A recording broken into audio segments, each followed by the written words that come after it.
एक लड़की थी जो कृष्ण जी की अनन्य भक्त थी। बचपन से ही कृष्ण भगवान का भजन करती थी, भक्ति करती थी। भक्ति करते करते वह बड़ी हो गई। भगवान की कृपा से उसका विवाह भी श्री धाम वृंदावन में किसी अच्छे घर में हो गया। विवाह होकर पहली बार जब वह वृंदावन गई, पर नई दुल्हन होने से कहीं जा न सकी और मायके चली गई। और वह दिन भी आया जब उसका पति उसे लेने उसके मायके आया और अपने पति के साथ फिर वृंदावन पहुंच गई।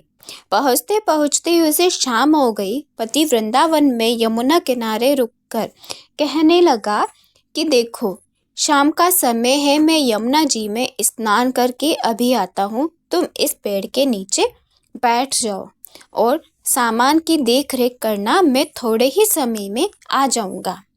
यहीं सामने ही हूँ, कुछ लगे तो मुझे आवाज दे देना। इतना कहकर पति चला गया और वह लड़की बैठ गई। अब एक हाथ लंबा घूंघट निकाल रखा है, क्योंकि गांव है, ससुराल है, और वहीं बैठ गई। मन ही मन विचार करने लगी कि देखो, ठाकुर जी की कितनी कृपा है। उन्हें मेरे बचपन से ही भजा, मैंने उन्हें बचपन से ही भजा। उनकी कृपा से मेरा विवाह भी श्री धाम वृंदावन में ही हो गया।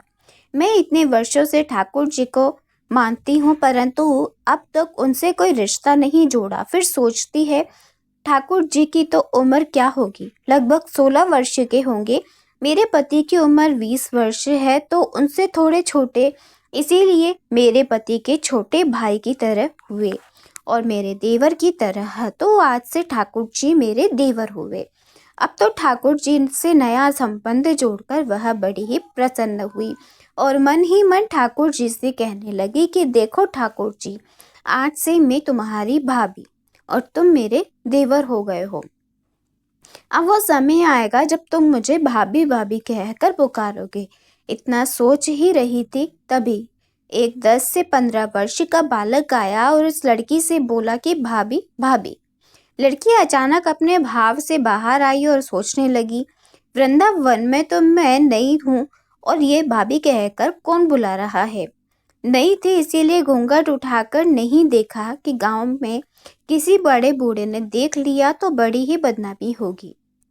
अब वह बालक बार बार कहता रहा, पर वह उत्तर न देती। बालक पास आया और बोला, भाभी भाभी, तनिक अपना चेहरा तो दिखा दे।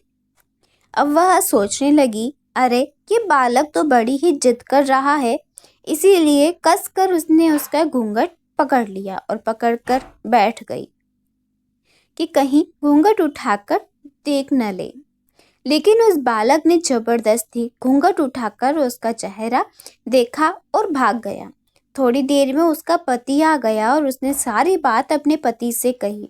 पति ने कहा, तुमने मुझे आवाज क्यों नहीं दी? लड़की बोली, वह तो इतने में ही भाग गया। पति बोला, चिंता मत करो, वृंदावन बहुत बड़ा थोड़ी ही है। कभी किसी भी गली में खेलता हुआ मिल गया तो उसकी हड्डी पसली एक कर दूंगा, फिर कभी भी ऐसा नहीं कर सकेगा। तुम्हें जहां भी दिखे मुझे जरूर बताना। फिर दोनों घर गए और कुछ दिनों के बाद उसके सास ने अपने बेटे से कहा कि बेटा देख, तेरा विवाह हो गया और बहू मायके से भी आ गई है, पर तुम दोनों ने अभी तक बाके बिहारी जी के दर्शन भी नहीं किए, हैं, तो कल जाकर बहू को दर्शन कराकर लाना। अब अगले ही दिन दोनों पति पत्नी ठाकुर जी के दर्शन के लिए मंदिर में जाते हैं।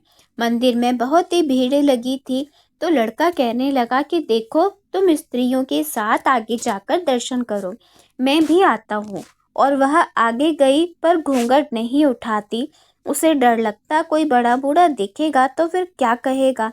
नई बहू घूंघट के बिना घूम रही है। बहुत देर हो गई, पीछे से पति ने आकर कहा, अरे बावली, बिहारी जी के सामने घूंघट काहे नहीं खोली?